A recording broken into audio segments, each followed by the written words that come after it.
Okay. You feel grounded? Let's clap one more time. All right.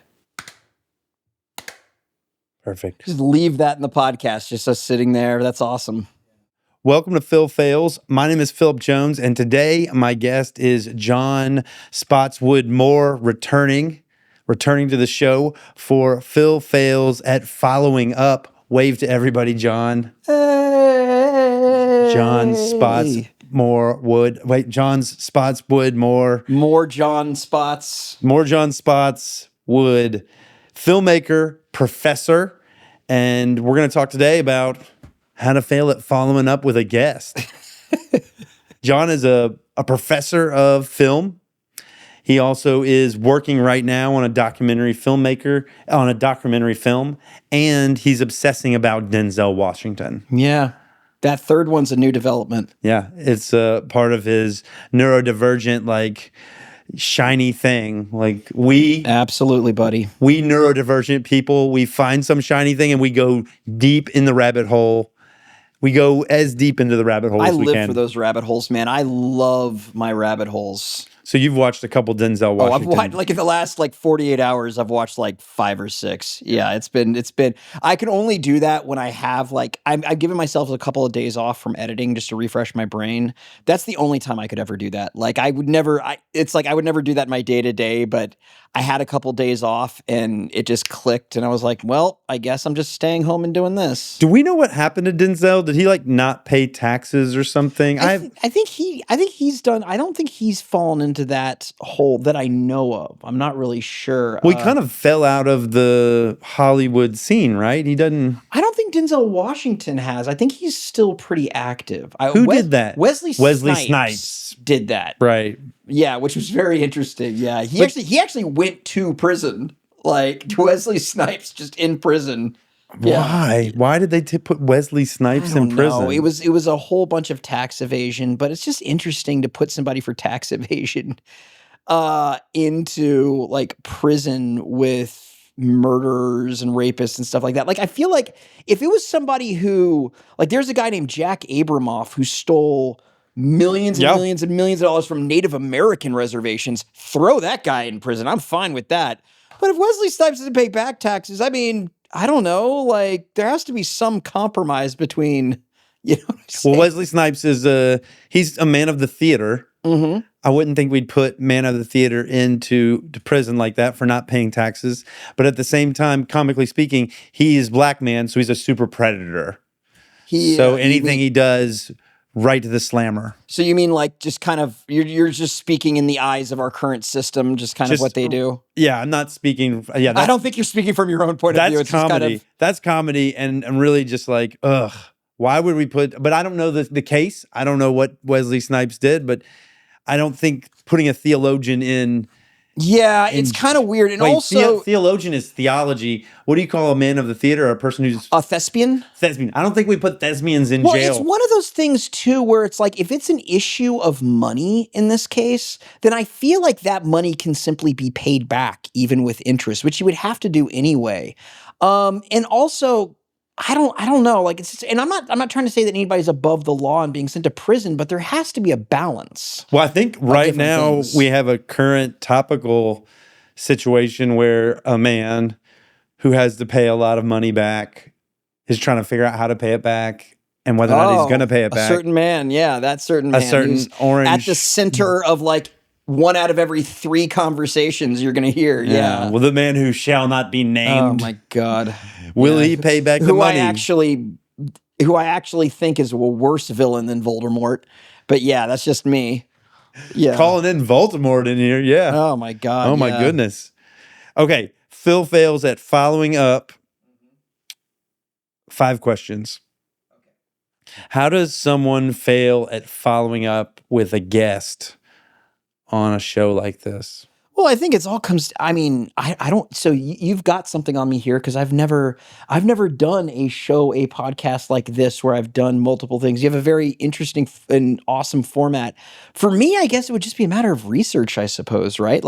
If somebody comes in and you're like, wait a minute, was it I mean, you're a football player, right? Is that what we talked about? You know what I'm saying? To like have no memory of what you discussed before. And you ask them the same questions, but not to follow up because you forgot that you asked them the first time. And I mean, it wouldn't be bad to have them repeat certain things, but I think that also I feel like it has to grow off of the first one. You know what I'm saying? Yeah. I kind of feel like with the follow-up, with the first one, we did Phil Phails at content creation, and then we did a really deep dive with who you are, your childhood, the things that made you, you know, from going into kind of psych wards and all kind of the things that you're fighting, being, you know, coming up in martial arts, all of those things, the things that defined you, and the way that you explored all of that through movies. And we went deep with John Moore. This time, we won't do that again. I have all that imprinted. I have like a John Spottswood Moore imprint, a house of John in my brain. You've read the wiki. And so now we go from there to develop, and I think, a relationship between the two of us. Absolutely. And that's like, it happens on display. It happens. Yes, that's right. We live in public. That's awesome. Because we haven't really hung out since that interview. I've called you a handful of times and been like, let's talk. And you're a busy man. A lot of that is me. And trust me, and I promise you, in 6 months' time, I'm going to be the most available person for all my endeavors in the world. It's this final crunch with this effing movie that is just the thing where it's just like, from this day to this day, everything is just so regimented. Say the name of the movie. When We Were Live. It is a movie about Austin Public. It's a movie. Well, yeah. So it's interesting because I always call it ACTV because it was ACTV for about 30 years, almost, or maybe about 25 years. Austin Public is a rebrand? It's changed. I guess you could say rebrand. It's changed names over time. It's always been the same, it's always been the same entity. That's not changing. And, you know, for the last 30-something years, it's 34 years, it's also been the same building, hasn't changed. So it's literally just, you know, like, for example, it's no longer Kentucky Fried Chicken. It's literally called KFC, and KFC stands for nothing now. So ACTV stand for Austin Community Television. Which you can understand in our current age why they would want to change that. And they slowly did. In the late 90s, it was Austin Community Access Center because they were starting to branch out into like internet stuff. And then it was, you know, Channel Austin for a while. It was called Packed for a while. And I think Austin Public is the best thing you can do. That way the name lends itself to like all these different avenues of distribution, not just cable channel, whatever. When We Were Live. When We Were Live. And its release date tentatively is set for... Well, the thing is, though, it's interesting with the film world. The whole thing is, so our finish date that we'd like to, and I have said this on many shows over the years, is our tentative thing that we'd like to be done with it or getting very close by like August or so. But that doesn't mean that's when it's released, because what you do is you finish your film, and then there's kind of a waiting game with festivals where August is pretty much the down and dirty submission period. So then you submit this film to a bunch of different festivals. And then you go, and just twiddle your thumbs. Just see which one you get into. Yeah, and it's with ours, it's really good. Like, you know, there's South by we'd like to do. I mean, another big one that I love, and I don't even know if the finished product's going to be a fit for them, but I adore the concept of Fantastic Fest. I think it's awesome. The Alamo Drafthouse's film festival. Isn't the Alamo Drafthouse selling? So they're not selling, like they're not going under as an entity. I think they're getting rid of a bunch of their franchises So a couple theaters. I think so, which, I mean, no offense to Staten Island. I love Wu-Tang Clan, but like, I don't understand. Like the Alamo Drafthouse just seems like such a Texas thing to me. That like it's weird for me to think about going to Staten Island and going to an Alamo Drafthouse or... I didn't know they had an Alamo Drafthouse. They do. Brooklyn, oh my God. If you can go onto the website, you can see it's so many different places. They franchised it. I think a lot of those franchises, I think that what they're doing is they're shutting down a bunch of franchises so they can still keep like Fantastic Fest and... you know, their Neon, I believe, is their distribution thing for actual films. I think that they, you know, they want to hang on to those instead. Yeah. So first question, how to fail at follow-ups. the answer that I heard was maybe not recalling or not, you said research, not really tying a through line from the original interview to the second one. So we're not developing anything. We're just kind of trotting over, the same path and the same material, as opposed to adding new material, adding new information. There's no crescendo. There's no rising action if you just rehash the same stuff, unless there's something building on that, It's that 3-act structure, that you want, 3-act structure. Okay, so we're going to definitely have new material in this one, and we're gonna do some acts. We're gonna do some 3 acts. Second question: how do you think we could succeed at a follow-up? What do you think would make a successful follow-up? Well, I mean, any opportunity we have to pick up what's happened since the last one, I think is always a really good idea. New. You know what I'm saying? And also, because the present is always changing.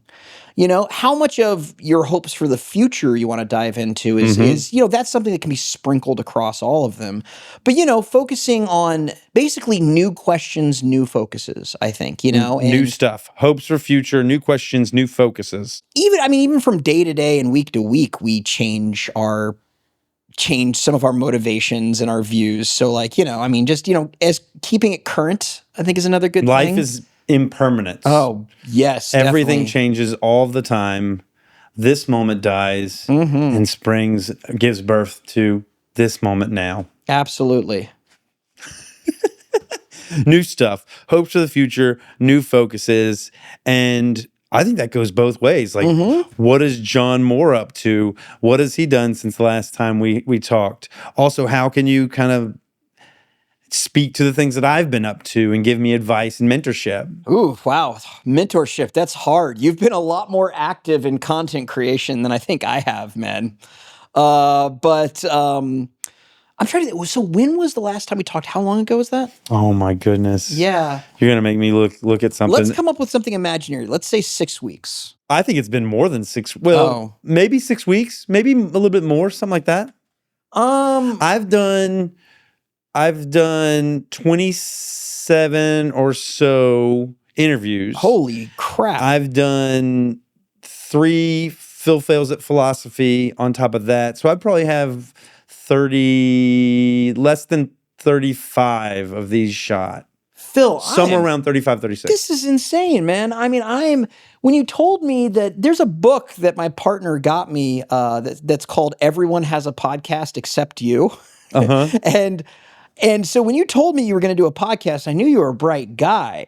And so I knew it was going to be okay, but I am beyond impressed. I am floored by how much you've put into this. I'm looking at your notebook that just looks like a novel, and all of this stuff, your constant improvement. This is phenomenal. This is really, really, really good. I'm genuinely impressed. I haven't released anything yet, though. I'm sure it's going to be fine, man. I mean, the first ones are going to be a little rough, and I think we'll talk about this when we get done with the questions. I want to write this down. No Talk problem. to him about release stuff. Okay. Third question is, what new stuff have you been up to? Well, it's interesting. In the last couple of weeks, I went to see a snoring specialist. And what happened was I've been snoring since I was literally a teenager. When I was in college, my freshman year, a guy that I lived with basically tried desperately to get a new roommate because I snored, which I hated. And I don't think he was mad at me per se for that, but it was an unfortunate situation. And it sucks when you go to bed, you're unconscious, you wake up and somebody hates you. You know what I'm saying? And also, so your sleep is making folks feel a lot of frustration. Yes, which I don't want anyone to feel. And it seems like, isn't snoring like your sleep's way of killing you? It's like kind of trying to kill you a little bit. It's killing you through lack of oxygen. Choking you. Yeah, it's like I have sleep apnea, and what that means is literally, and my partner and past partners I've had have told me this, in the middle of the night, I wake up and go, like, you know what I'm saying? Gasping for air. Like, it's really, and so it is something, and I have a CPAP machine now, and it works to fix that, but it's really uncomfortable. So I've been seeing this sinus specialist, and the guy is absolutely amazing. He immediately looked at an x-ray of my sinuses and he was like, oh, when you sleep, by the way, do you find that you have like post-nasal drip? And I was like, yeah. And he's like, oh, that's because of this. Hasn't been happening all my life.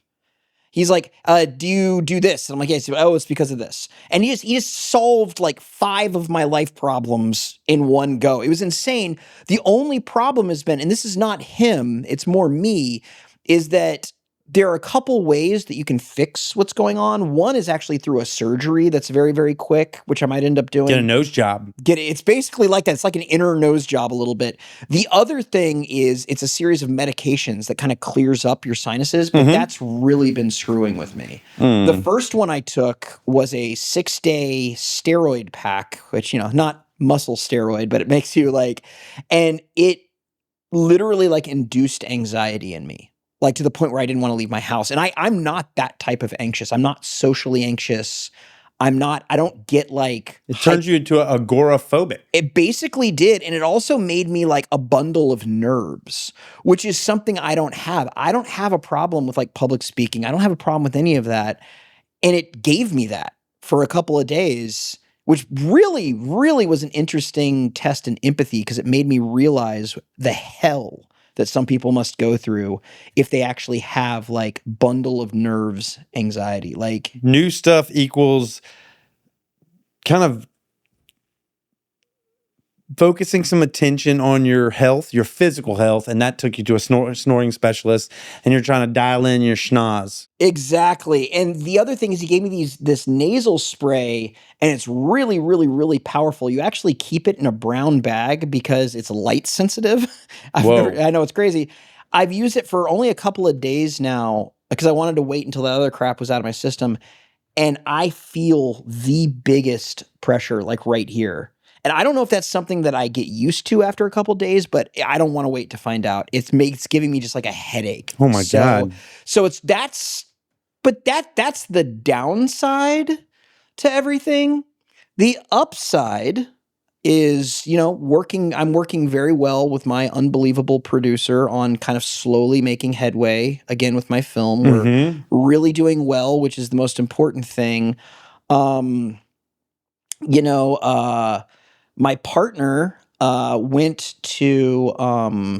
she got invited to go to a conference, to attend a conference through her job at Stanford. So she flew to Palo Alto for a couple of days, and I decided while she was gone to just take a little break from editing because watch all the Denzel Washington movies. For some reason, it turned into a Denzel Washington phase. And this has been a hardcore rabbit hole. I've been watching interviews with him. It's going to pass. What do you think about Denzel Washington now? Well, in a nutshell, I've always thought that he was a genius. Training Day. I think that he's a genius. Phenomenal film. I think he's a genius. And the thing is, when I was in college, I took a ton of theater classes. I had this theater professor that really loved me, who was a method trained actor. And I took a bunch of classes with her and I fell in love with theater. And I learned very quickly that there are really 2 types of actors. Okay. There are actors that I really think it's vanity and they like being, which is fine. Yeah. There are lots of people that do that. And, and it's a very common thing now for Common is an example of this, where it's a musician who, becomes an actor and dips their toes in that water. They're just an entertainer. And then you have the Meryl Streeps, the Daniel Day-Lewises, the Denzel Washingtons, the Jeffrey Wrights, the people that are actually theater trained craftsmen and craftswomen. They're thespians. Those are the people. They are no different than a classically trained painter or ballet dancer. You know what I'm saying? They treat it with that same level of craft and specialty that just blows you away. And so for me, it's watching Denzel Washington act or Meryl Streep act. It's no different than watching Philip Glass compose or something. You know what I'm saying? Mm-hmm. It's a master at their craft. And when you really see that, I think with Denzel Washington, you just see him. And also he owns, I believe, the entirety of all of August Wilson's plays.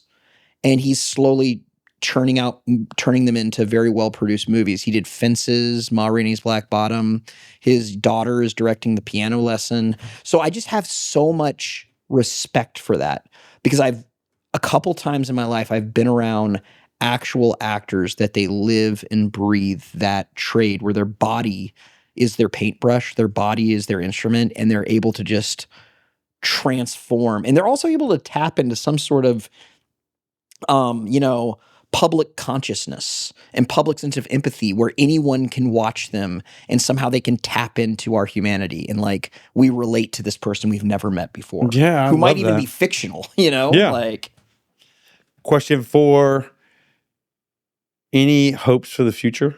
Oh, I'm going through question 2. Absolutely. The things absolutely. What are your hopes for the future? What are my hopes for the future? Well, my big hope is, again, by the end of the summer, I'm only teaching one class this summer. Is by the end of the summer, I'd love to be 100% finished with my film. If we're talking about the immediate future, Finished with When We Were Live. When We Were Live, and even not necessarily finished, but just be to the point where it's in the can and we can start to worry just about distribution and stuff like that. WWWL. WWWL, which is how I label pretty much all of my editing files. I label them WWWL _ the date _ my initials. Yeah. When We Were Live. When We Were Live. 100% finished. That's your focus for August. If you need a support buddy, if you need, because us neurodivergents, we need body, what do they call it? Body doubles. Yeah. We also need and I think I reached out to you and I said, hey, bro, do you want to edit with me? Because I wanted someone to edit to you. You said, I'm a lone wolf. Well, no, I can do that sometimes. I'm an editing lone wolf. That's what it's just that I do that. I can do that sometimes, and I have done that in the past. It's just that in this, I'm so sporadic. You can be a lone wolf. Yeah. It's not bad to these people. They're not going to be like, John, how dare you? How dare Phil you? asked you to edit with him. I go outside and you said no. John's a lone wolf. Training day, yeah. And that's okay. None of you guys shame him. Well, it's interesting because I am and I'm not. I'm a lone wolf when it's actually my hands on the keyboard. I'm very much not a lone wolf when I work with my producer because she's really like a co-writer. Yeah. Where she's the person who the two of us work together tirelessly to structure this thing, to find a way to take a handful of people that really don't have that much in common other than they were producers and tell a cohesive story. Yeah, make a through line. Where we weave in and out of them, which is very difficult. Also, they existed in different decades. Yeah. One was in the 80s, one was in the 90s, one was in like the very, very early 80s. I think what I've come to learn or find out is that I want folks around co-working around me. I don't want to be alone working and editing by myself. And I thought maybe I'll just go start editing up at Austin Public. Yeah. But I'm going to start asking everybody I know that's a producer that's editing something and say like, hey, you want to edit together? You want to be just in the same room editing? I don't need you to edit my stuff. I won't even bother you. I just want to hear footprints and keyboard strokes and feel like I'm not alone in it. I asked Tyrone, who's doing Big Daddy G. Well, he's also doing a documentary on Austin Film Society. Oh, cool. He's editing that. And every time he tells me, I ask him, is that the same thing as your thing? No, it's completely different. Because yours is Austin Public. Austin, it's a subsidiary of Austin Film Society. It's completely different things. Also, mine is a lot more character driven than it is like every single thing that happened, one after another. We touch on those things. Yeah, it's a completely different thing. And that's crazy that he's doing the thing on AFS. That's and Tyrone is also a lone wolf. He was like, no, I edit alone, bro. Much love to you. I'd love to see what he's doing because AFS, Austin Public is really just one facet of that. I've gotten 2 AFS grants. I was a part of their documentary kind of fellowship. I've done so many things. I want to get involved with some of that stuff for the TV show. It's so incredible. But I want to get some backing or some kind of support because I'm going to tell you right now, AFS, say what you will about the film industry here. The film community here is insane. Okay, 5th question. What do you think about AFS? What do I think about AFS? AFS is one of my favorite entities on the face of the earth. Anytime I can, I try to go see a movie at AFS rather than anywhere else. If I'm going to go see Dune, I'm probably going to go to the Draft House. But for example, I really want to go see Problemista. which is this movie, and it's a bit of a smaller movie. So I look at the Draft House, I look at AFS, and I love both of them dearly. But if it was playing at AFS, I'd probably go there because it's a nonprofit. But also, you got to understand, when I started my film, AFS.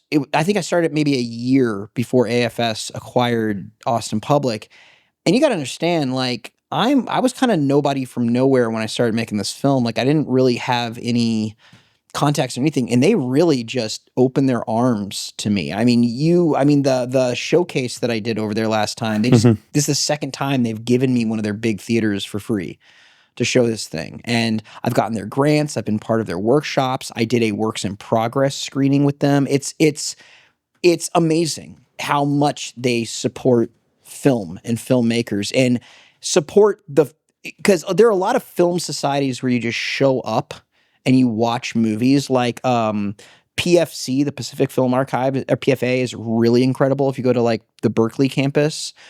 But the thing I don't believe they have is a production arm of that. Yeah.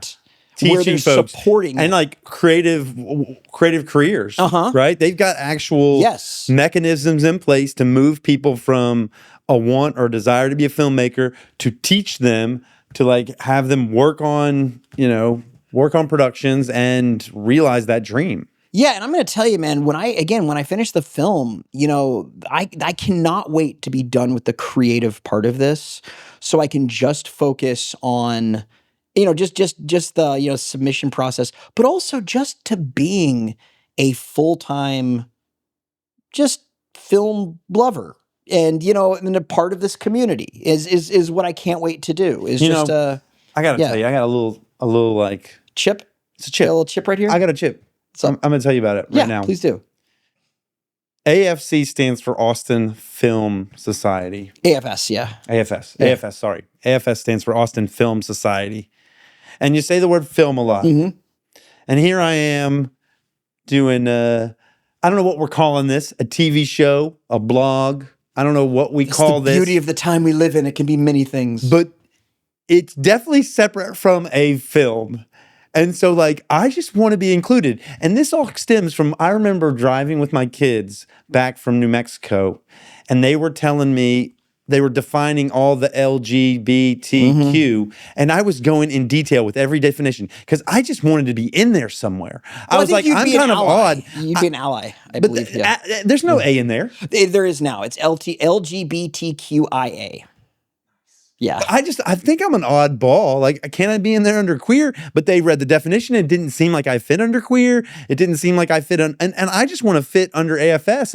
And so I'm like, maybe I need to restructure this into a film. No. This is beautiful. You do not need to do that. The thing about if you restructure something into a film, you're putting it into a time constraint. I just want to be a part of the community. I want them to take me under their wing and be like, Phil, you're part of a filmmaker's lineage. But if I'm doing TV show, that's Austin Public. Well, this is very interesting. So I'm going to go back a little bit and say that, first of all, one thing is just to go into the word film is I have older producers who, in the 70s, 80s, and 90s, they were very much into like, we're video people. We can't afford film. We're video people. So to say that we're filming something now is just an adjective that's the verb of shooting, because since we no longer concern ourselves with stocks, with film stock or tape stock. Yeah. It's just filming. And I actually have producers in the past who've been like, we didn't film it, we taped it. And I'm like, I don't care. And like, but the thing of that is though, that's also now extending to different things. I like to believe that the word film is now going to start to extend itself into making an audiovisual project. You're filming something. That's my thing. And also, South by Southwest became the South by Southwest Film and TV Festival. I can get in on that. Sundance is the Sundance Film and TV Festival. Yes. Or at least they have a TV section. And so the thing is, though, AFS actually does a number of things that do revolve around television. They have a history of television series that they do where they bring in scholars to talk about TV. I really think, I'm pretty sure they have done events that do revolve around podcasts, or they've recorded podcasts there.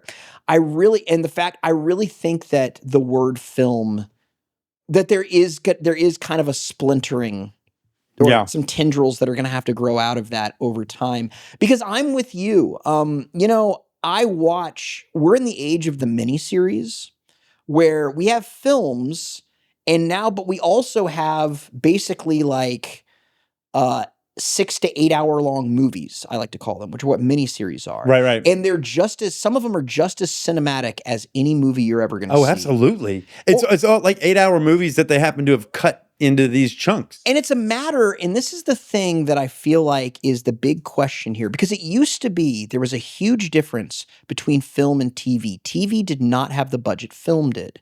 And so even when you had a made-for-TV movie, it would be noticeably lesser production I remember value. those. Yeah. Yeah, and so the whole thing is now we're bridging that gap. We have Game of Thrones, we have the new Shogun, we have all this stuff where the production value is as high as most movies you're going to see. Yeah. So now it's just a question of how much time do I have to put out this content? Okay?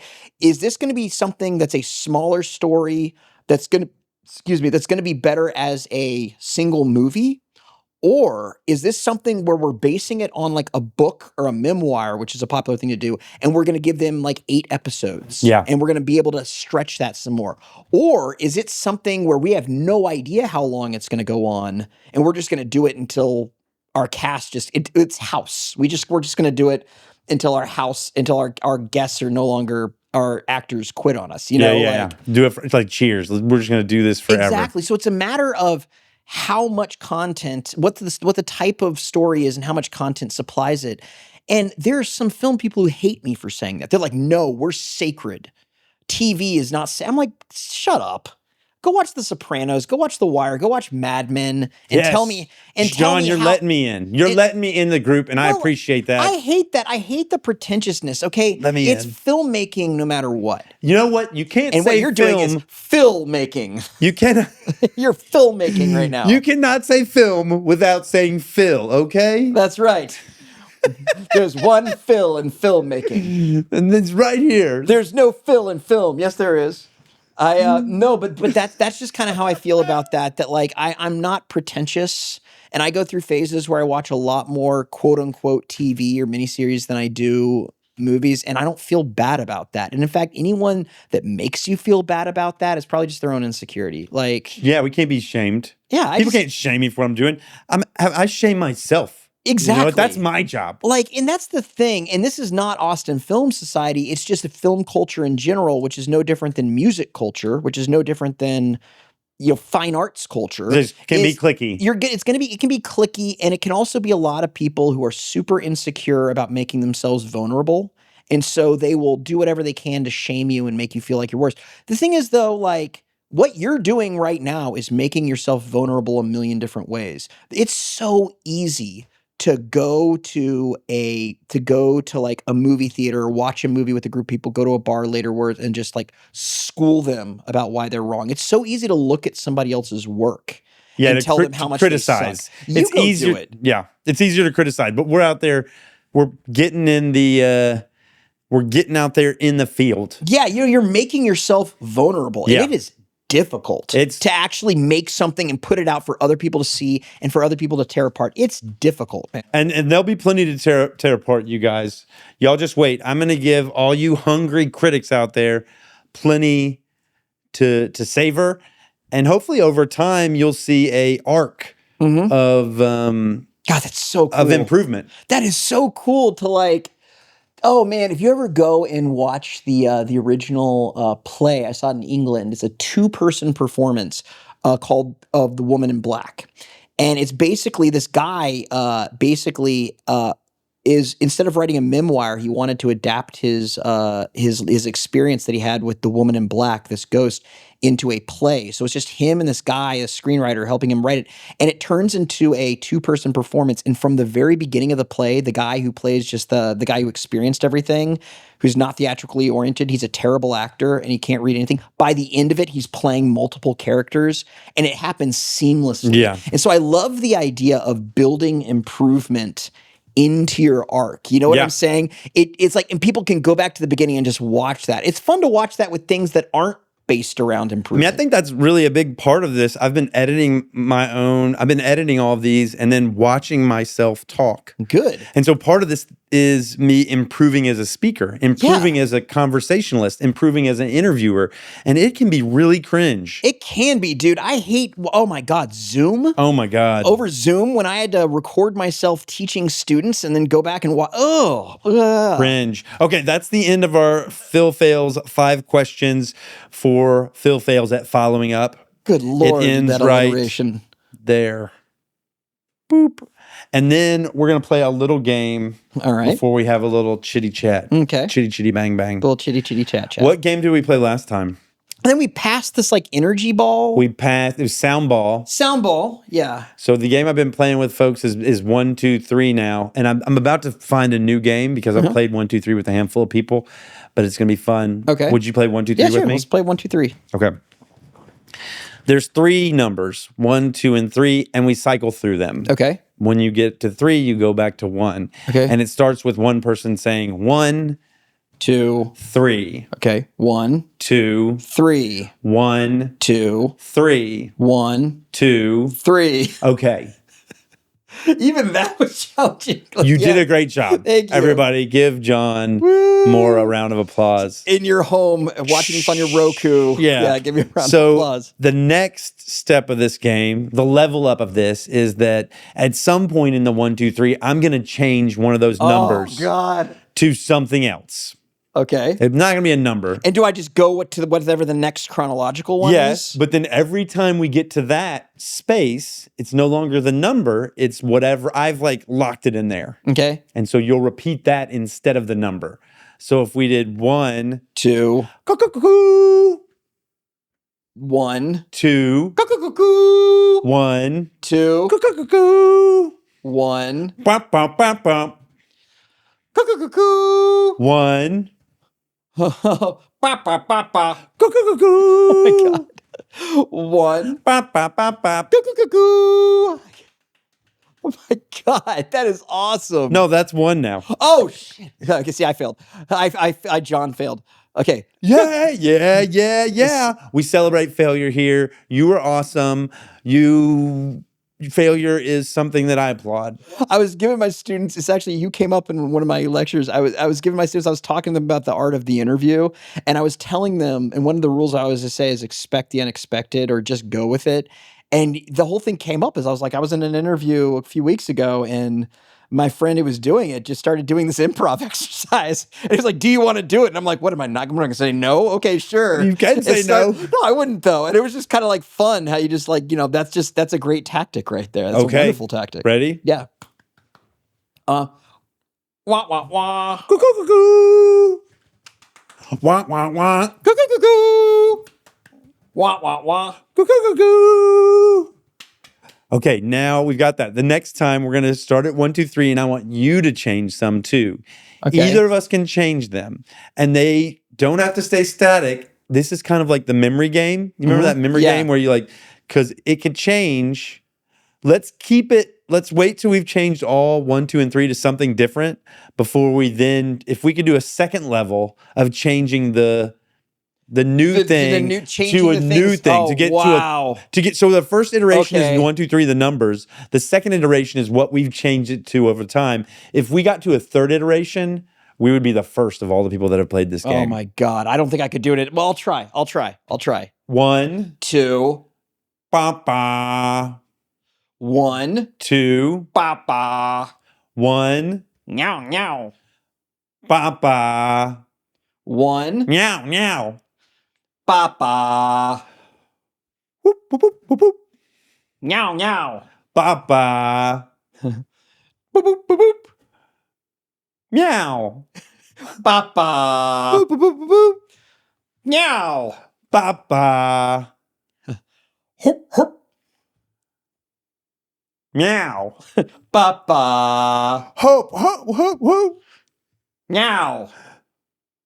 Go, go, go, go, go.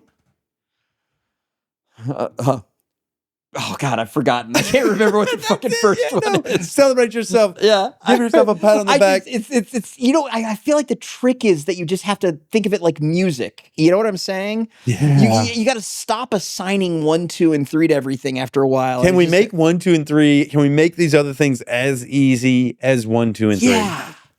That's because it'd be easy to do this. 1, 2, C. A, 2, C, A, B, C. Yeah. Yeah. It's B, so C. yeah. So then we've changed it to some other thing like that. But then like to take A, B, and C and make something that's foreign to us in chronological order makes sense. Yeah. No, that makes complete sense. Way to go, John. You've done it. Thank you. Yay. Improv exercise ends. I love it. Now. Ends. Wait a minute. Not yet. Now. I love that. Yes. There's a great episode of before Edgar Wright was doing like Shaun of the Dead and stuff like that. He did a show called Peep Show. And it was the funniest, not Peep Show, Spaced. And it was the funniest, because I remember this one time they went to this really, really weird performance art that just went on forever. And the guy was doing all this like stuff that nobody understood. That at the very end, he bows and everybody's about to start clapping. He goes, "It's not finished." And then like he waits like 3 seconds. He goes, "It's finished." Everybody started clapping. And that kind of reminds me of like, it ends now, you know? So speaking of that, that's a great segue.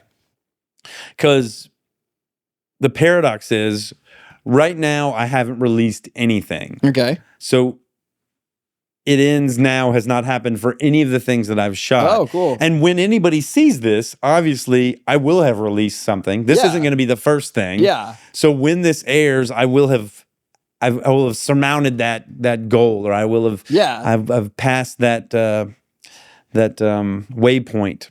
Mm-hmm. But right now I'm in a low-key terror of the first release, of putting out that imperfect, which is ironic because the whole idea of this show is celebrate your failures, put it out there. It doesn't have to be perfect. Put your art form out there. And here I am at the edge of like, you know, I've got a handful of these things edited. I've kind of got an idea. And I need to start releasing them, like, you know, soon.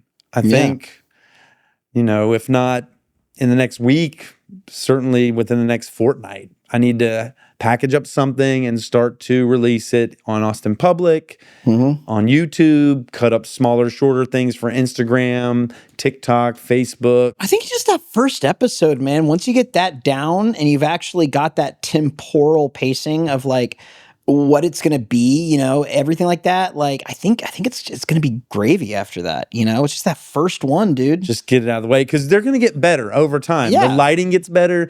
I think the audio gets better. The way I report, I think I get more natural in my way of being with people. Absolutely. I totally think it is. Yeah. No doubts there. And the one thing I want to collaborate with all the guests and I work together with them to market it before I release it. Like with you, when I start to release our episodes, I would ask you to, you know, can you blast out to all your people? Absolutely. Hey, I'm on this interview. Yeah, 100%. I can totally do that. Yeah. Because I want to do that with everybody beforehand. Do like a 7-day, if not a 14-day lead up to the release, so that people get kind of excited. So they're excited about it, and I'm insecure. I think no one would do that. This show doesn't mean anything. They probably don't even want to let people know about this show because of how horrible it is. You'd be surprised how low the bar can be, though. I mean, that's not what you say, but it is what you said. But the bar can be very low. And I think in the beginning, this will be amongst those lower bars, right? Yeah, I think though, but I mean, give yourself some credit as far as that goes, because I think that even the last time we did this, and maybe you'd already done a bunch by then, but even the last time we did this, I was very impressed with how you were putting everything together, you know, even as far as like, I mean, when I meant when I said like the bar can be pretty low, what I meant is that like, I mean, even you getting this right here with the 3-camera setup and the fact that you're cross shooting and you have some manageable audio, all of that is already leaps and bounds above, you know, certain comedians that are well known that when they started doing their podcasts, you know? Yeah. Yeah. I've actually seen some of the podcasts of comedians that are doing it in town and thought, and the comedians I really like, and I thought, like, I wonder if they would let me produce their podcast. I could totally set up a really cool thing for them. Well, the thing is, though, Phil, that you have a premise for yours and you have an arc that you're going through for yours. And so that's something that I feel like sets you apart from most people doing podcasts, because the common thing to do podcasts now is just like somebody who's some degree of famous just kind of gabs away on what the current topics are. You know, it's like, hey, did you hear about this? And so it's not really any different than like the radio, like, you know, just like morning radio Shock show. jocks. Like, yeah, who a lot of those I couldn't stand. I worked in radio for a while. And like, one thing I'll tell you is that like, I really like this. I'm at a point now where I actually don't listen to a lot of podcasts anymore. When the podcasting craze was first starting, I was working as an animator and I would listen to podcasts like 12 hours a day while I would work. And I liked it back then, but of course, like anything, it's scaled. And so now I'm so overwhelmed with the amount of content out there that something like this really stands out to me, because you're actually putting some sort of, again, you're going towards some sort of arc. You have a mission. It's not just like Phil flaps his gums. You know what I'm saying? Like, like I'm kind of sick of that format. Like, I don't give a shit, you know, like about like most podcasts, to be honest. Yeah. But I really like, again, what you're doing here. I think having that Phails element to it and having like this arc of you trying to get better, that sets it apart from, you know, whatever Theo Vaughn does on his podcast, which I'm sure his is good, but it still falls into that kind of like, we're just talking, you know? Yeah. Yeah. I like Theo Vaughn's podcast. I do too. I was actually watching it before you got here. Oh, yeah. I think he's a funny guy. And I think this podcast is really good.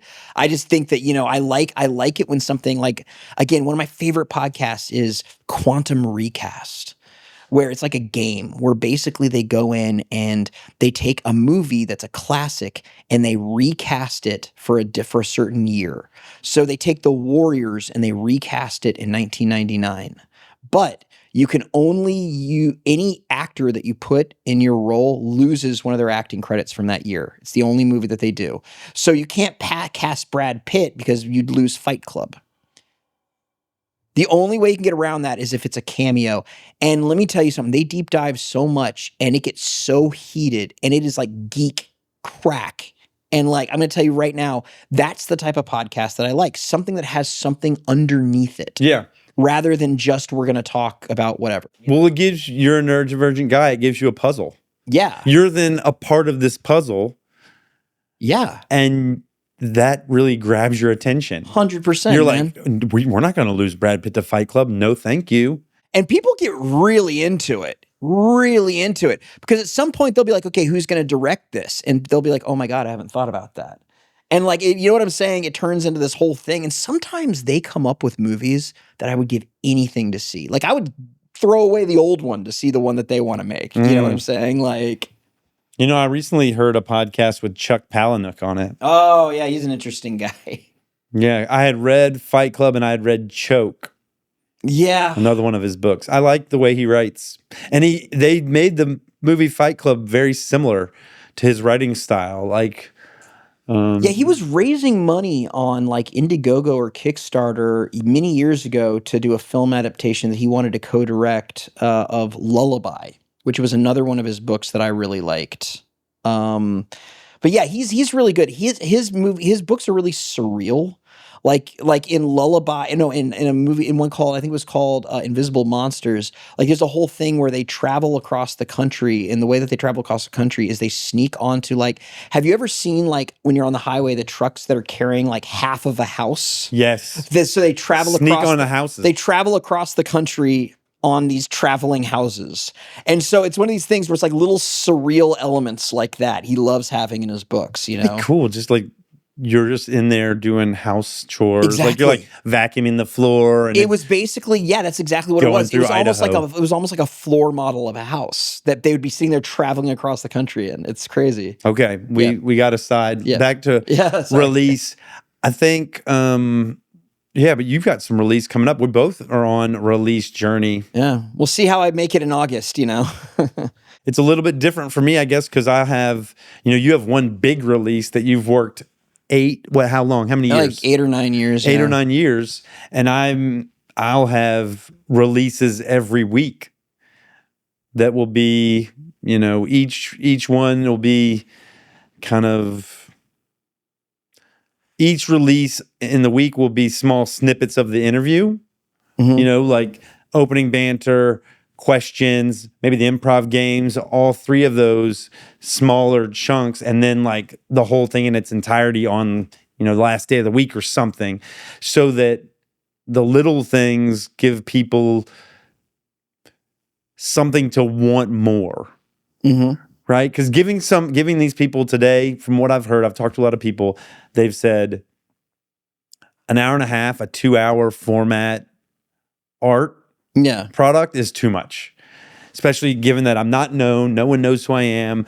And is that long for a podcast though? Like Jocko Willink has a podcast like 4 hours long. Yeah, but I don't know who Jocko Willink is. He's a former Navy SEAL who, obviously, right there you can tell it's very military industrial complex. So he probably has an audience. Oh yeah, he has a huge audience. And he might have written a book, or he might have he's written a number of them. Yeah. So he's kind of like, I'm coming from a place of being a nobody.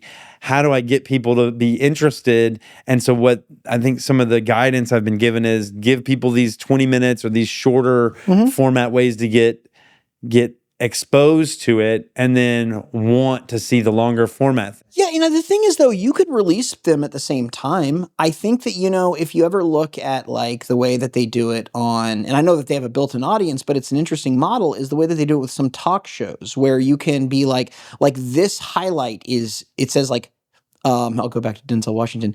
Denzel Washington never knew his son would be an actor. And it's like a 4-minute chunk where he talks about that. Then later it's like Denzel Washington wanted to be a journalist. And it's a thing about that. It's from the same interview, but then they also release the full interview.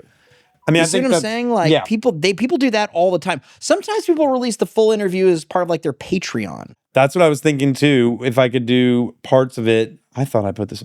Well, they'll do parts of it on YouTube, and then they'll put some of it behind a paywall. Yeah, something like that. But you're giving people a lot of good stuff, man. And it's very interesting too, where I kind of wonder about that, because you said that you were really into Soft White Underbelly, right? Oh, I love it. It's addictive. I recently watched the one, that psychology hacker guy who talks about love and romance and relationships. I watched both of his part 1 and part 2, and I think there's another part that I might watch that's another hour and a half. And it's just, I love that guy's style. Yeah, he does the one too where it's like he interviewed this one girl, and he might have done more than one at this point, but it was I'm a sex addict. Oh yeah. That one was crazy because she talked so casually. Like on the way over here, I went to a random hotel room and was part of like a gangbang. And then later she randomly talks about sexual assault and just bursts out crying. Oh yeah. And it's one of these things where I feel like those, how long are those? Are those hour and a half, 2 hours? Something like that. Yeah, they go on for a long time, but he might have more digestible chunks. I've never seen any more digestible chunks. I've always just gone to the straight long content. Well, the thing to do it also is you have to utilize, I think also, is you have to get very, very small chunks and utilize like either the YouTube shorts or Facebook watch videos that people scroll through. Those are also huge. Where it's somebody for like, I mean, we're talking about like 60 seconds, 2 minutes or something like that. If that, some of them is that those timeline things that they put at the top? Yeah. And so it's based, a lot of times they're like, you click on them and they're just very short. I feel like they actually look like not 16:9, but like 9:16. I got to figure out how to edit like that. So yeah, it's not that hard. I've had to do them for companies before. And basically like those are ones that are just, you're basically just finding 60 seconds to 2 minutes of just one thing that somebody said, maybe just one quick point somebody makes in your 2-hour discussion and put that up there. Like it'd be that.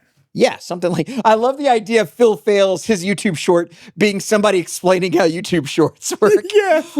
It's just a Russian It'd doll. be like It's John going- yeah. talking about basically a YouTube short is just this 60-second clip that Yeah. they find from the whole interview. Yeah, And then they those put are it up brilliant. on there. And those are brilliant. And like, it's the thing is though, like for me, it's like, and it's really funny because a lot of times a big thing that they do with them now is that it's like, they'll just have like a 60-second clip from like an episode of Full House or something, and it'll still be engaging because it's only 60 seconds. And you know what I'm saying? Like where it's just one joke that somebody kind of makes and then you move on. But it's like one quick nugget. You know what I'm saying? And the thing is, though, if you put enough of them out there, then the algorithm will start to pick it up if people start watching it. So they'll watch yours for a while, and it measures how long people stay on it. And so when it's done, if they watch to the end or close to the end, then later when they're scrolling through, it might bring up another Give them one. more.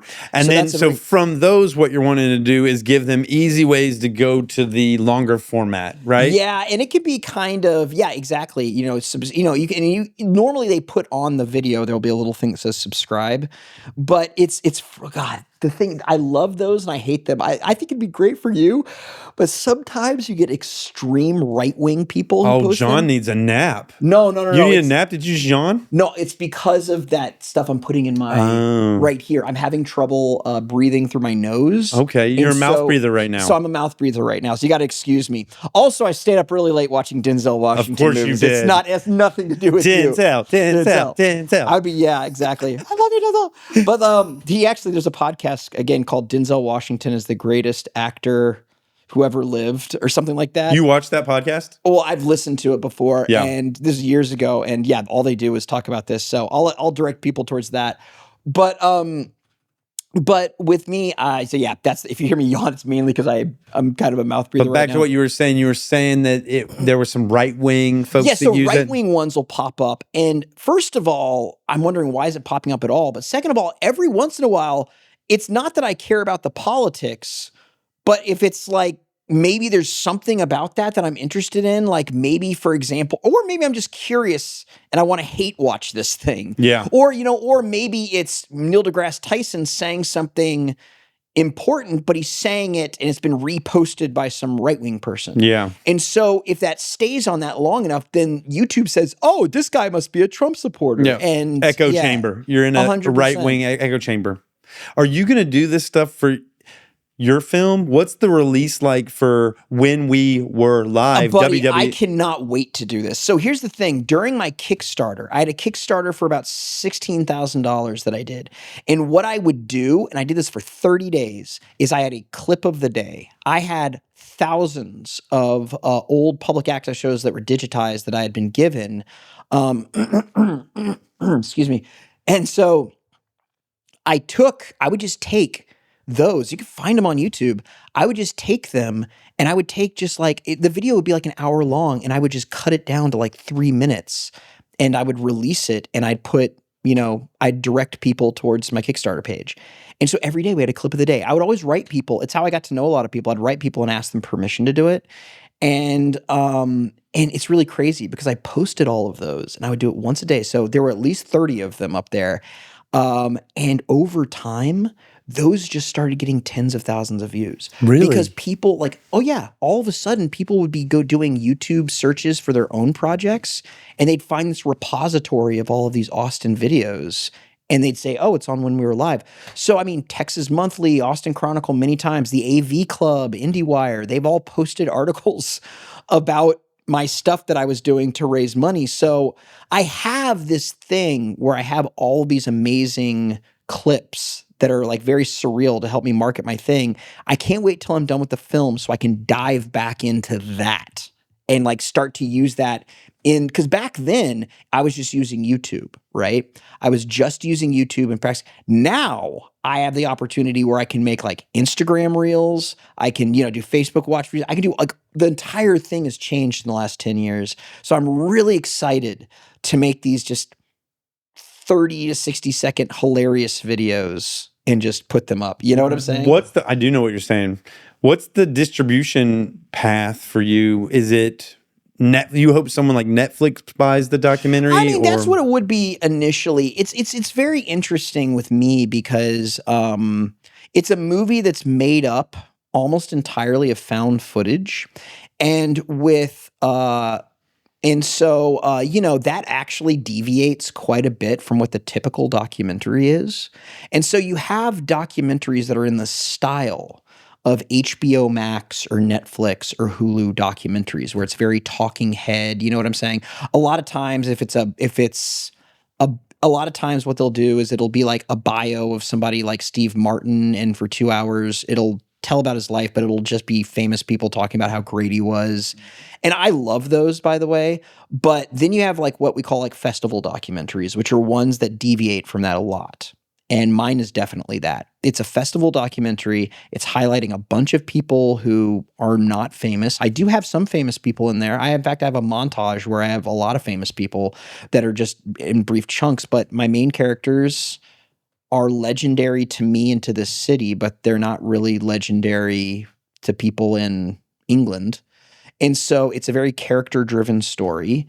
And a lot of these elements deviate from a lot of stuff that is produced that a lot of companies are looking for. So what would be? So what it would be, so the plan is, the common thing is that I would try and put it into a major festival. Mm-hmm. Based on that major festival is where typically, hopefully, I could talk to a distributor and get it put out there. You know what I'm saying? What is it? Who's the distributor? What's an example? So an example of that would be, for example, it wouldn't be for mine, but like A24. A24, who distributed like Midsommar, Good Time, Uncut Gems. That wouldn't be me, but they have a very specific brand. Draft House Films actually is pretty up my alley for that because they love stuff that's very nostalgic, that's very up there. Kino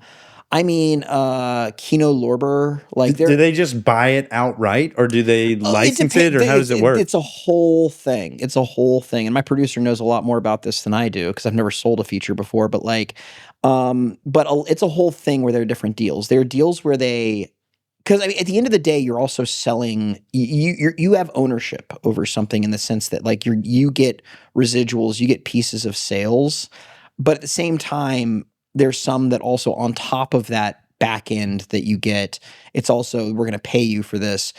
I have a feeling that this movie, and maybe I shouldn't be saying this because it'll scare off investors, but I don't think this movie is going to make like a ton of money. I mean, it's something that I think I'm hoping I'm going to tell a very beautiful story, but you really don't make documentaries these days unless you're doing it for Netflix to make money. You really don't. They don't make a lot of money. They're like buying a boat. You know what I'm saying? Yeah. It's going to depreciate. Like unless you're making like an Inconvenient Truth or something that's like way up there and had a millions of dollars budget, you really aren't getting that money back. So the most I could hope for would be to finish it, knock on leather, or is this wood? Wood? Is this wood? No, that's done. Hey, wood. Wood. Oh, knock on wood. There we go. The goal would be to finish it and then just find some sort of home for it with some sort of company that has the means to put it on streaming, that has the means to put it, you know what I'm saying, on aggregates where people can watch it and stuff like that. Yeah. So, and then there's also what we call impact screenings where, there's still a number of public access organizations around the country that exist that I'd want to, share this with, and just, stuff like that. If I was making a documentary about beekeeping, then of course I'd go show the film and do events with beekeeping societies, Yeah. Yeah. But this is the definition of a passion project. Maybe the next thing I make will be something that's a lot more of like a hot topic, and I want, you know what I'm saying? Yeah. And I shoot it very, very high end from the start with the intention of selling it. This one, I mean, I'm using my colors that I'm painting with are they're videos that were shot 40 years ago. So it's a little interesting. Dude, we're at 1 hour and 6 minutes. It's just so much fun talking to you. I know. I think we start to land the plane here. Plus, Peppermint's scratching at the back door. Mm-hmm. Oh, you wanted to do this ends here? Is that what you started to do? No. I was going like this is the plane. We're landing the plane. Oh, we're landing the plane. I thought the plane.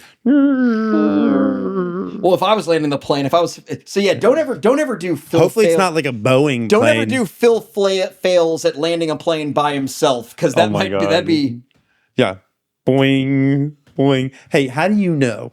yeah, I could just read the manual up there absolutely. on the way down. How hard could it be? You have more like IT experience. You've worked in tech. How There hard was could this flying a there was plane this be? barefoot bandit. You heard about this guy, this No. kid that like learned how to fly planes through simulators and then would No. like steal planes from these like Oh, that's amazing. airports across America where they just like had really lax security, and then he didn't know how to land them yet, so he would just like land them in swamps and stuff, and like kind of he would always kind of low key crash There land is them. your friggin' movie, or even just podcast about that is awesome. There's a kid who also got onto a New York City bus and drove the bus all day. He drove it perfectly, and then he returned it later on. No way. Yes. And he was basically, and when they took him into court, he said, look, I drove that bus better than the bus driver does. And the funny thing is, people got on and off the bus without even saying anything about this kid. I think eventually somebody turned him in, but he did it for hours. He just wanted to be a bus driver. So he just got on this Oh my bus God. and drove it. That could be a good podcast. Just kids stealing. Well, part of the thing is I just want to be an entertainer. So I've like grabbed all this equipment, and day by day, shoot by shoot, I'm like learning how to do it. Much like that Absolutely, kid man. probably did in the bus. Yeah. By the third or fourth stop, he probably like, I've got kind of getting the hang of this. Yeah, I'm kind exactly. of figuring this out. Hopefully none of my guests will come in and say like, hey, you can't be doing this. And I'll end up in court. Yeah, I don't think the podcast police is going to come after you any soon. The podcast and I think police. you might be a little above the FCC right now. You know, since you're just recording this and it's primarily being put on public. I think you're fine. Yeah. Yeah. Anything you want to share with all these people before all we these wrap it up? people, Or with me? You know, like I said, man, and I get invigorated talking to you the same way I get invigorated talking to our mutual friend, Jake Morrow. Dude, me too. I can't wait to have him on the show. I get so pumped talking to him. And like the thing is though, just live adventurously, man. I'm telling you, like I can't wait to finish this film, but I just again, just that horizon of possibilities with creative projects is kind of just what keeps me going. Didn't Jake call you to ask you to co-produce an improv show? Yeah, he asked me for just some logistical questions about a improv show that he wanted to do. And even those conversations right there, even though I was like, buddy, please hold that thought until September and then I'll do something with you. I'm excited too. I'd love to help with that project too. Absolutely. And he's making a lot of waves. Like for me, it was just like, but just talking to him about that, man, just made me... Oh, let's go. We need that. You let's did this? go as the kids. I did this. I can't do it because of the mic. I did this. No, what is the thing you So I do? take my hands. Oh, yeah, you do I this. take my hands. I clasp them to my chest. I go like this. Yeah. Sometimes I do go like this. I like kind of, these stay together and I clap like that. Yeah.